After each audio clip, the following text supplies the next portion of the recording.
গতকাল গেছিলাম বইমেলায় ঘুরতে। বইমেলায় ঘুরতে যাওয়ার পরে আমার কাছে মনে হইতেছিল যে বইমেলায় আসি নাই, আমি গেছি বাণিজ্য মেলায়।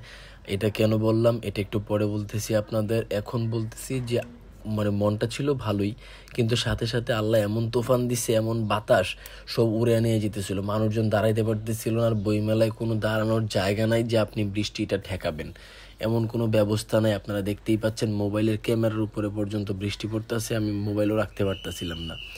যাই হোক, কেন বাণিজ্য মেলা বললাম, এত খাবারের দোকান ভিতরে করছে, বইয়ের দোকানের চাইতে আমার মনে হয় খাবারের দোকান বেশি। টেস্টি ট্রিট, এই ট্রিট, ওই ট্রিট, মোজো, আমা কফি, মানে খাবারের দোকানের অভাব নেই। পরে সাথে সাথেই দেখি আবার কারেন্ট চলে গেছে। মানে একটা চিল্লান দিল, সব ছেলে আর মেয়ের গলায় চিল্লানটা আসছে। তো বুঝছি তারা সবাই খুশি হয়ে গেছে, ইটিশ পিটিশ 420। যাই হোক, এখন মেইন কথা হচ্ছে কেন বললাম বাণিজ্য মেলা। ভিতরে যাওয়ার পরে দেখি মেলায় যেভাবে ঘুরতে আসে ওভাবে ঘুরতে আসে, বইয়ের দোকানে কম ভিড়। আপনারা গেলে কিন্তু বইয়ের দোকানেই যায়েন।